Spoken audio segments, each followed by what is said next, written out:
gentlemen, welcome to America's Auto Enthusiast Program. This is Auto World. And now, here's your host, Bob Long. Thank you very much for joining me for another hour of Auto World. This hour, we continue our series of topics with our go-to guy when it comes to oil and lubrication. 25-plus years of experience as one of the largest AMSOIL dealers in all of North America. He sells in the U.S., he sells in Canada, and he is just one spectacular guy with just a tremendous amount of knowledge. Our telephone number is 855-660-4261, and our email is bob@autoworldradio.com.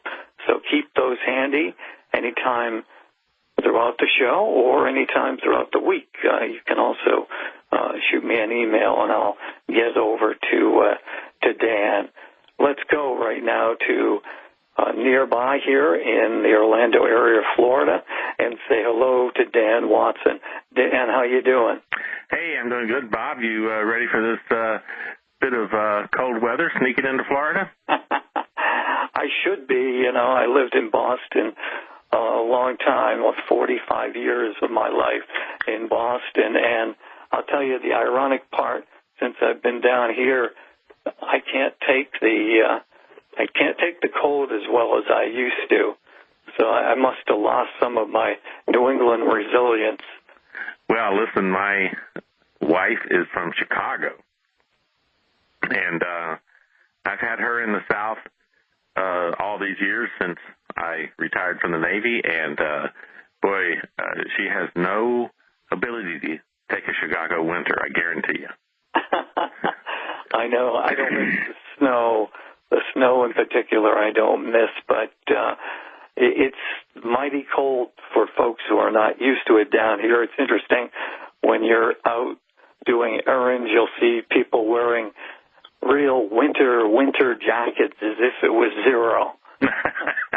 Yeah, I think there's some people that get a real giggle, so to speak, out of watching Floridians when the weather goes, below 50. It's a comical sight to see, and when you see these people, I was watching the Army-Navy football game, and they're playing, and the field is covered with snow, and they're out there playing, and the stands are full of people, and everybody's cheering and so forth. And then I was watching the high school state championship that's being played in the Orlando Stadium in the evening, and these people were somewhat bundled up, and it was all of 48 degrees, and they were bundled up, if not at least as much as the people that were up in the 25 degrees and it was snowing. So anyway, that's just a part of the folklore of living in Orlando, is we've got people from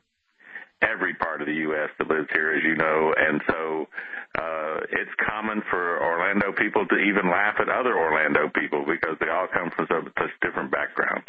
It is true. It's one of the more unique spots in Florida as far as I'm concerned, because, like you say, when you go out, I mean, you'll meet people from not only every state here in the U.S., but also from around the world. Oh, yeah.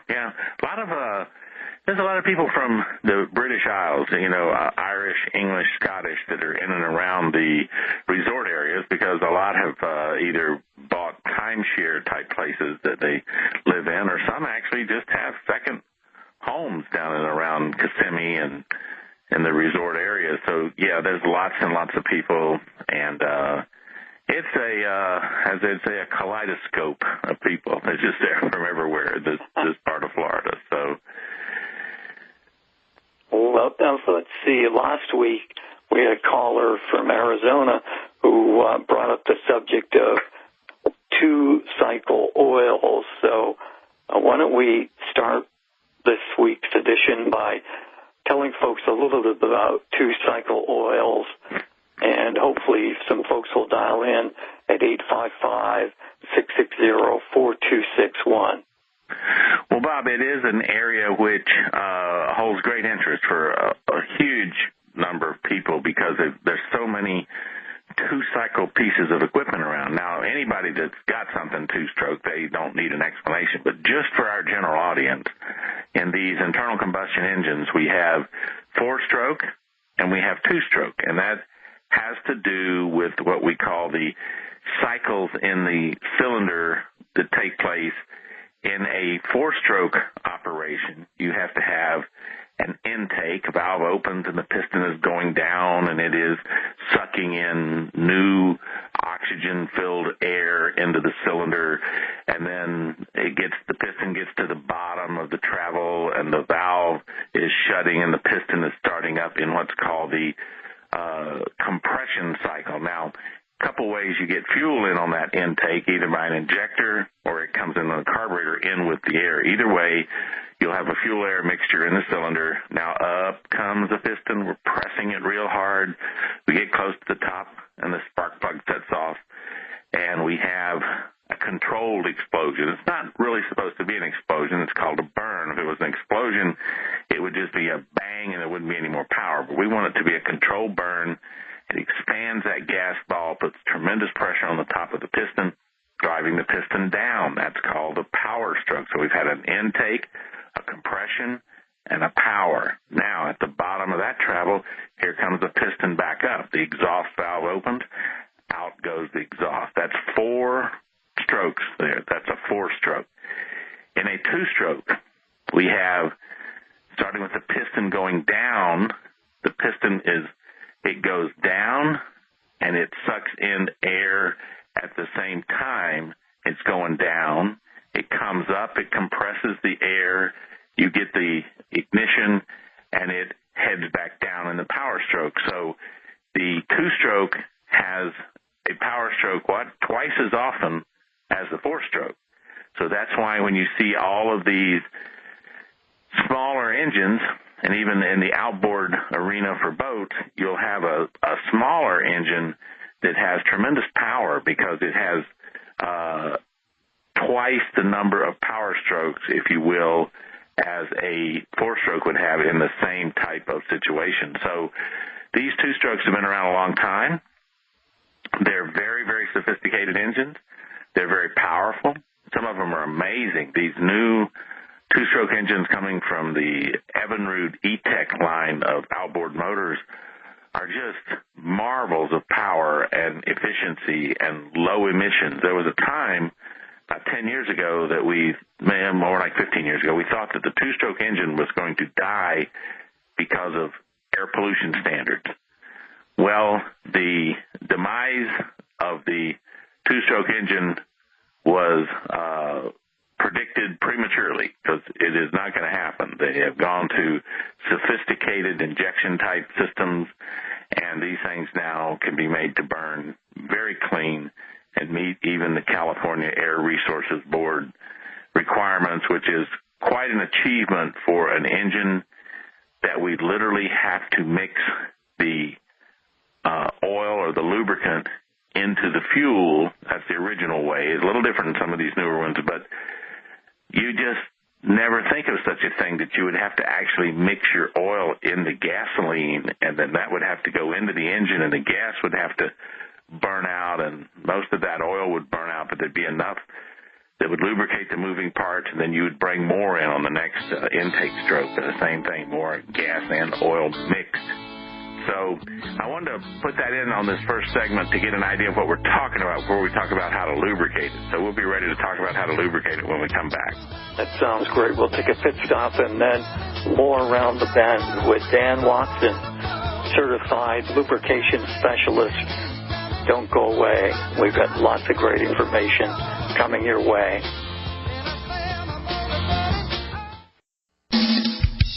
Giving your radio a broadcasted tune-up.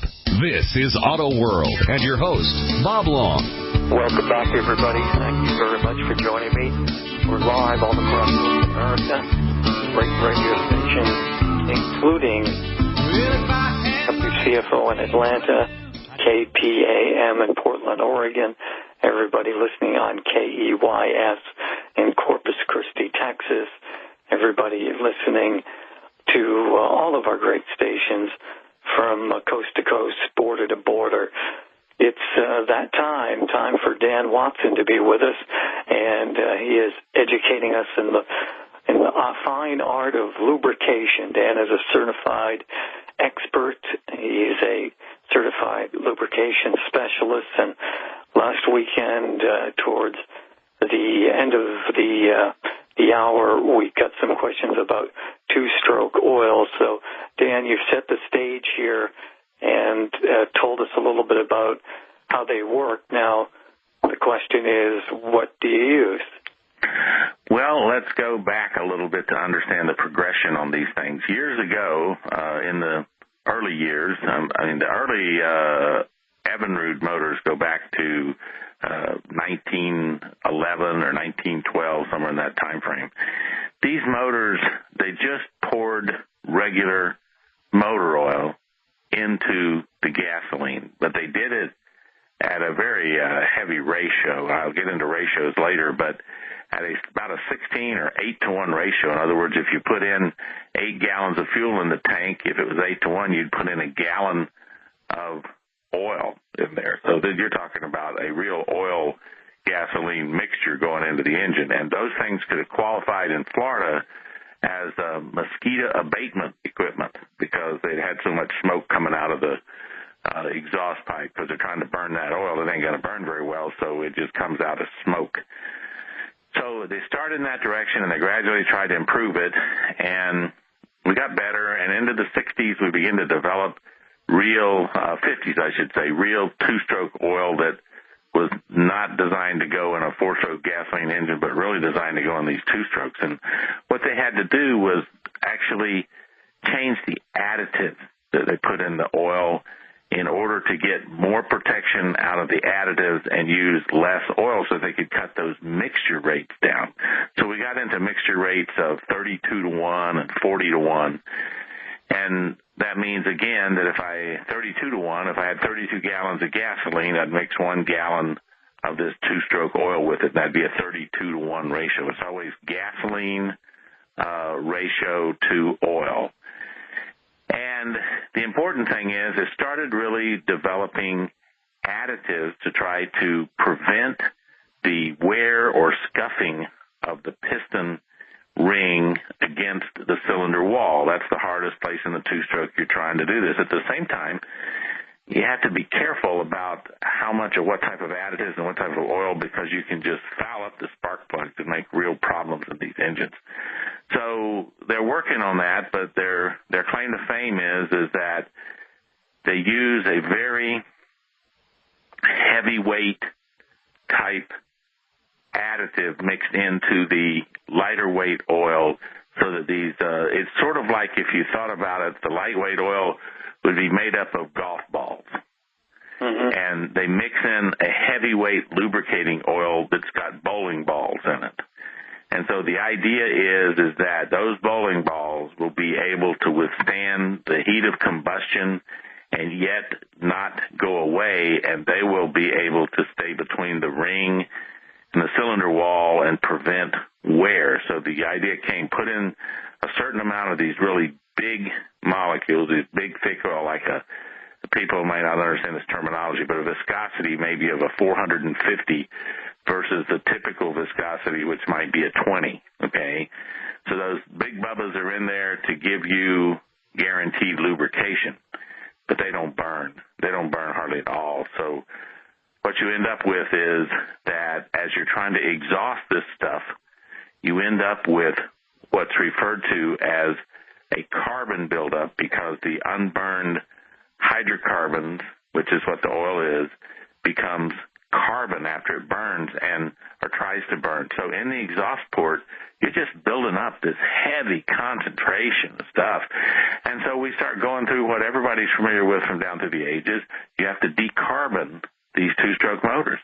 And you'll use, people might remember in the old days, they still have it around somewhere. I think they had this stuff called gunk and G-U-N-K. And you remember it, and it came out like shaving cream, and you put that into these engines, and sure enough, you could get the carbon out of it. But the carbon was building up because the lubrication process was just so poor. It was trying to accomplish something, but the methods of doing it were just self-defeating because you just kept piling the stuff in. These engines would become so full of carbon. If you didn't decarbon them once a year, they would hardly run. Because remember I said in that two-stroke, when that piston goes down, it's got to actually suck in new air that's got to push out the exhaust at the same time.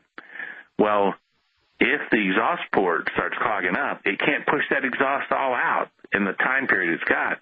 So you end up with a half a charge of new air and a half a charge of exhaust in the next compression stroke, and you'll get as much power as you've got oxygen. You can't burn fuel without oxygen. So if you got half the oxygen you need, you'll burn half the fuel, you'll get half the power, and the rest will end up going out as really bad exhaust fumes, and that's the reason sometimes you get those little film on the lake behind those old two-stroke engines is because they put out such a waste through the exhaust. So we come forward, we want to do better, so we start doing better, and where we are today is two-stroke oil. The best two-stroke oil in the marketplace is synthetic two-stroke oil. And the company, Amsoil Synthetics, they make just the finest two-stroke engine oil that you can buy, okay? It's made in other places, too. Amsoil's not the only one that knows how to make it, but I can tell you that the two-stroke oils they make out of synthetic base stocks, and here's why they are so superior.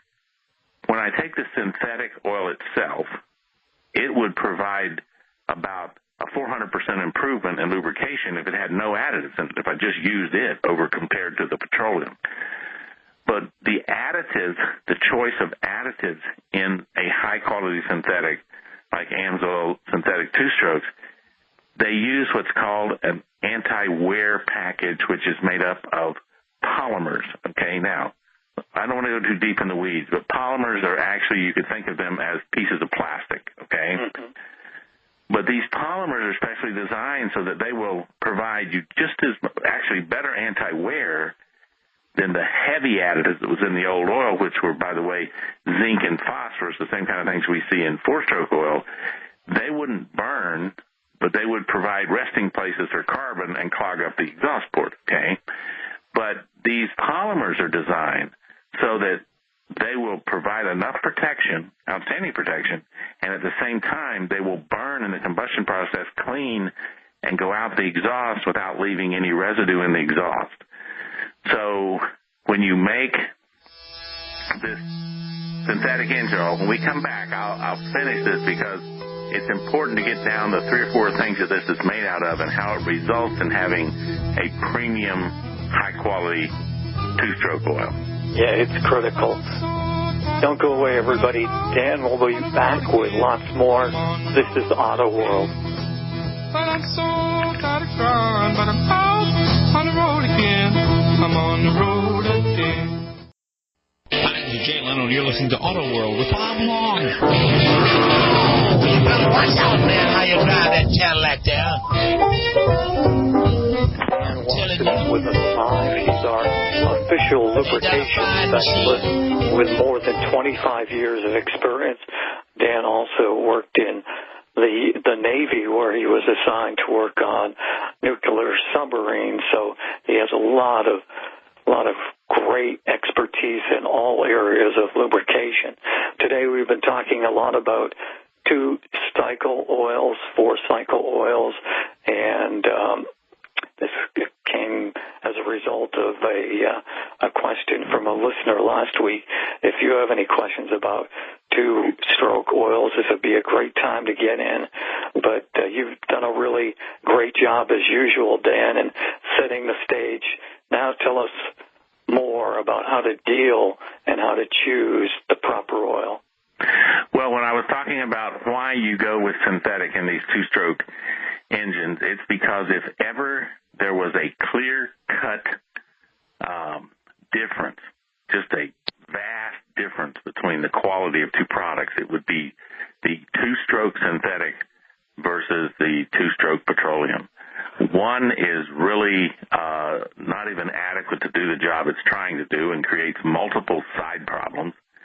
That's the petroleum. The synthetic one is up to the job of providing excellent protection, and at the same time doesn't present the side problems that the other one did. So you get rid of the clogging your exhaust ports and your spark plug and all this residue that builds up with the synthetic, and then it gives you easily 4 times the anti-scuff protection of the best job they can do with the petroleum. So it's a win-win.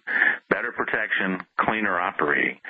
When a two-stroke engine carbons up, it's on its way to producing no power. Now, I said we would delve into a minute for what has to go into this oil. Well, in the AMSOIL synthetic two-strokes, they use an ester as the base rather than the standard what they call hydrocarbons that you can, synthetic hydrocarbons. These esters are tremendous lubricants, and they're the top level that you can go to in this type of automotive or a two-stroke or internal combustion engine lubrication. These esters are so good that by themselves they would have been a better protection than the old-style two-stroke oil.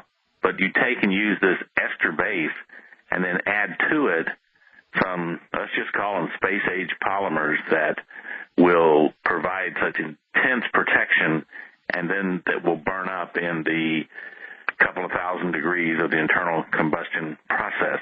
So we've achieved our goal. We've got anti-scuffing on the cylinder wall. We can protect the moving parts, which is the connector rod bearings and the bearings in the motor, with this same level of ester and polymer additives that will protect that.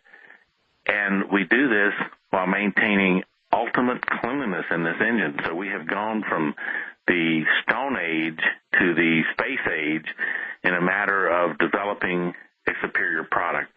And if you talk to anybody that's ever taken their company, like I have some clients who are big lawn maintenance, and these guys have lots of two-stroke equipment, from everything from hedge trimmers to chainsaws, weed whackers, all this two-stroke equipment.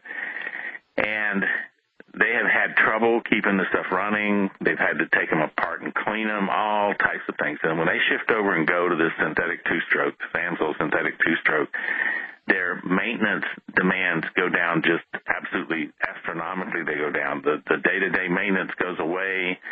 They're able to run these things just continually. I had a golf course once that had these lots of two-stroke equipment, and they were going through this stuff. Most of their two-stroke equipment would last maybe 2 years at the golf course, and they're having to replace these things. Mm-hmm. And we got them shifted over. They were buying this two-stroke oil, the synthetic two-stroke oil, by the drum, because at the last count in that, before they sold the course, they had been 7 years without a single failure of two-stroke equipment. And in the past, They were replacing most all of it every 2 to 3 years. And that's a lot of money.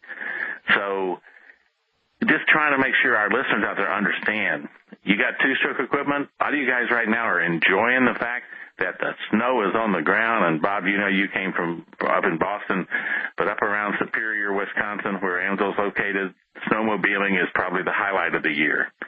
Sure. And lots of those snowmobiles are two-stroke, and they are some beautiful, high-powered performance machines. And the AMSOIL has developed a special two-stroke oil for them called Interceptor Two-Stroke. So if you've got one of these machines and you're listening, pay attention, because you have in a lot of these what they call a power control valve in the exhaust. Remember, we said you have to get the air in this guy and this two-stroke engine, and it's going up and down doing it. It has a tendency sometimes it can almost run away with itself without some control. So they put a power control valve in the exhaust that restricts the exhaust when they need to slow the engine down so that it won't have a runaway, because it's very powerful. Well, those valves in the exhaust have a tendency with regular oil to get stuck. And now when you can't get the engine, it won't run right because this power control valve sticks. Well, AMSOIL made this oil called Interceptor version for these types of snowmobiles, and they tested it in a fleet of about 400 of these up at Yellowstone that the company has. And the performance was just what they were hoping for. Absolute no problems with power control valves. It's just a tremendous improvement. So if you're out there getting ready to hit hit the snow and you've got a two-stroke, pay attention to that.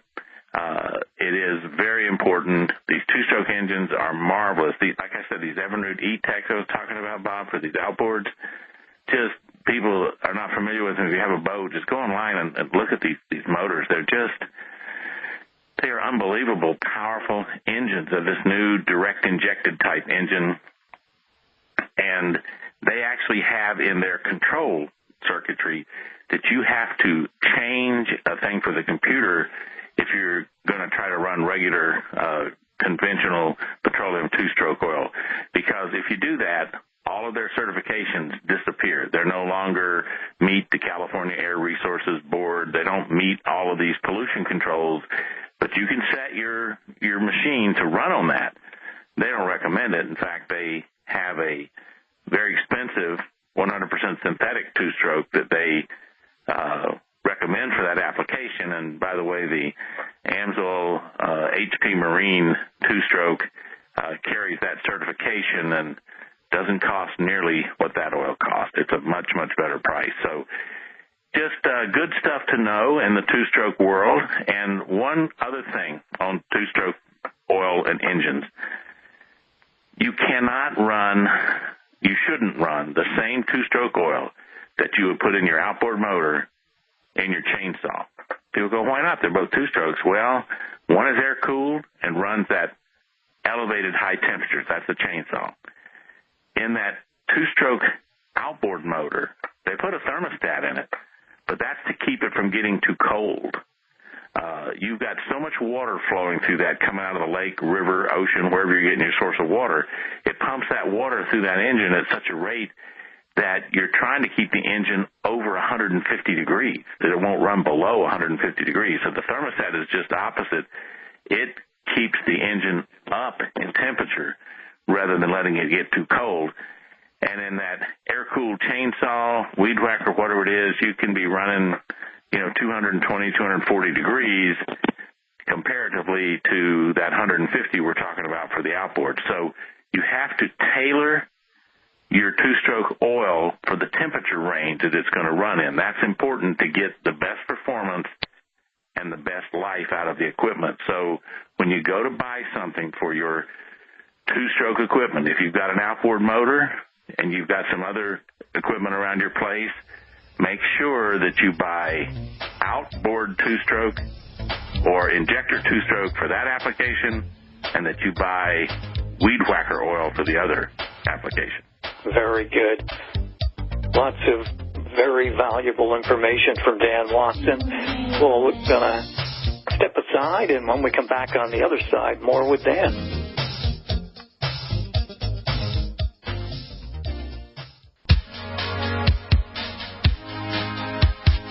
Broadcasting from the middle of Corvette Boulevard and Stingray Avenue, this is Auto World with your host, Bob Long.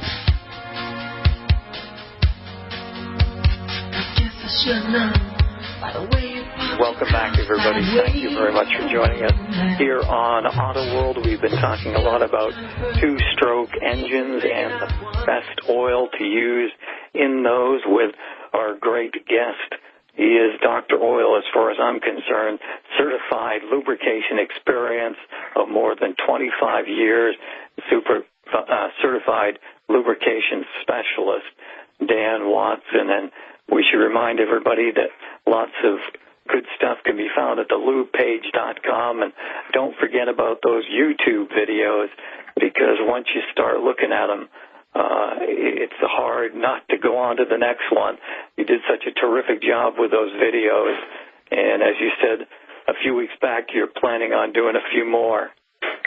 Yeah, it's time to get back to it. There's been a lot of some innovations and some new products. And so January is my target month. We're in the holiday month here with Christmas and then New Year's. So when we get past these two big holidays, then it'll be time to bear down and do some new YouTube videos to put up on the YouTube channel. And they'll also be at the Lube page. You go to the Lube page, I've got a place that says videos. You can watch those videos from the Lube page. And when we were talking before the break, we finished up pretty much on the two-stroke engine oil. I would tell you that not only do I know the chemistry on how this two-stroke oil works, but I've seen these engines when you take them apart, and I've got a good friend here in Orlando at the Boat Wrench facility, full-service marine facility called Boat Wrench up in Longwood, and it's a little north of Orlando here. And so I'm good friends with Rob Gina, the owner, and I've seen these things taken apart, and he's been doing this, repairing these things for 30 years, and he's just such a big promoter of AMSOIL, because to see these two-stroke engines come apart and be so clean that it's just remarkable how clean the inside is, and that is the key to the life and the power of a two-stroke engine, is keeping that carbon from clogging up and destroying everything. And boy, you see these things open and clean. So I did want to touch for just a minute, since we talked about snowmobiles and these marine applications, that they've come a long way, and they're producing now some incredible four-stroke small engines, because they brought these in primarily when they thought the two-strokes were going to be history due to pollution control. But like I said, the modern two-stroke engines that were developed with direct injection, they're not going away. Their pollution signature is actually equal to or less than most four-strokes. So they're going to stay. But these small four-stroke engines, it's just amazing. I mean, we're talking about an engine which is pretty close to the same size you'd have in a small Honda, 1,600, 2,000 cc engines, but producing 150, 175, 200 horsepower. So we're talking about a very high-performance four-stroke outboard, or a very high-performance four-stroke snowmobile. Now, I will tell all our listeners that I can give you the best advice I can, and I would love for you, if you were to go and just buy my product, AMSOIL, but let me give you a piece of advice. If you've got a four-stroke outboard, or if you have a four-stroke snowmobile, you're almost committing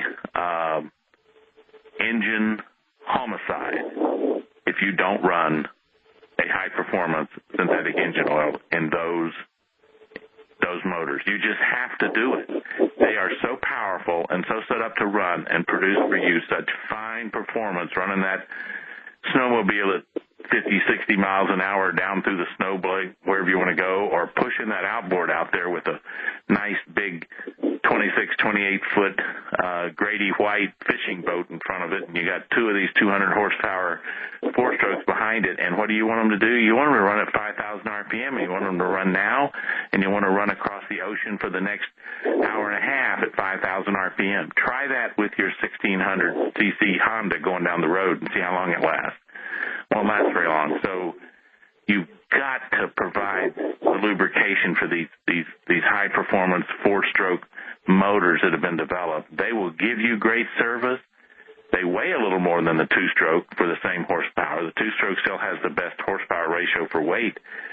But that's a marvelous piece of equipment they've manufactured. These guys have gone above and beyond the pale to make these things. And I just tell you that they put a lot of stress on the lubricant that's in those types of motors. You have to consider them the same way you would a small racing engine that you would have in a car.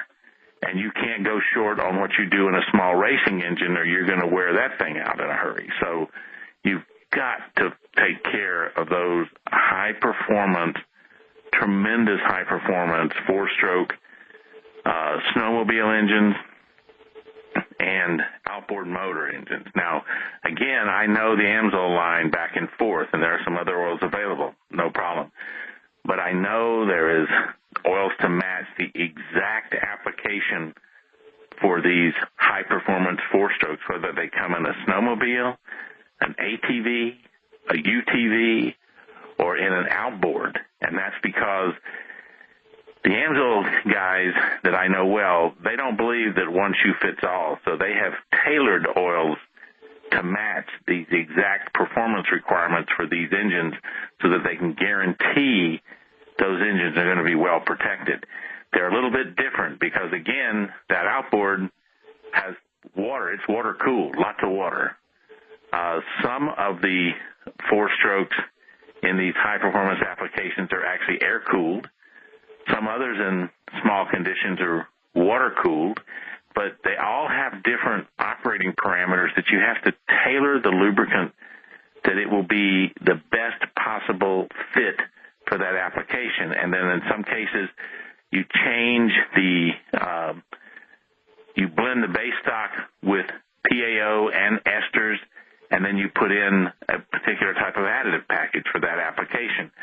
So this is stuff that if you've got one of these machines, you know they're not cheap. I mean, one of these tremendous 4-stroke snowmobile machines, you're going to pay some money for it. You don't just go out and pay $5,000 for it. You're going to pay some tremendous money for it. So take your time and protect it. And if you have questions on it, on any of this stuff, again, I've said this before, all you have to do is go to the lube page. On the lube page, you can put in, we have a thing there to contact me, ask Dan a question. It says right on the front of the web page. And it'll come up, and you can ask the question. And you can make your question simple, because I'll email you back and tell you if I need more information, specifically what I need. And then you email me back, and then you're going to get a detailed recommendation for whatever that piece of equipment you have. And I'm going to give you not the AMSOIL recommendation, but the Dan Watson Certified Lubrication Specialist recommendation. I hope it matches up to something that AMSOIL has, because that's how I make my living. But I won't sacrifice my lubrication specialist criteria to make a sale. So you'll get the best recommendation that I can make for you. And, hey, maybe we'll do some business. I hope we do. But if I don't have the product for you, I usually tell you where I think you can go find it. So that's so great. It's good to visit that web page and, hey, come on, get to know us. You'll have a resource in your back pocket to help you with any of these applications for as long as I'm in the business. Now, I can't say that'll be forever. Getting a little long in the tooth these days, Bob, but I'll be around for a while longer anyway, I hope. So. A lot longer. Well, thank you so much. As usual, Dan, the hour just flew. Everybody check out the lubepage.com. Talk to you next week, Dan. All right, Bob. Good talking to you. So long now. Take care. Two lips touching together. Folks, this is Bob Long, host of Auto World Radio, with great news. We have a new sponsor, Dan Watson, who distributes AMSOIL throughout the USA and Canada. Dan is one of AMSOIL's largest distributors. He's a former U.S. Navy nuclear specialist and a certified lubrication specialist with 25-plus years of experience. You can listen to Dan every Sunday evening live at 6 p.m. Eastern Time here on GCNlive.com. Get all of your questions answered and ensure you get the best lubrication for your car, truck, boat, or really anything that moves.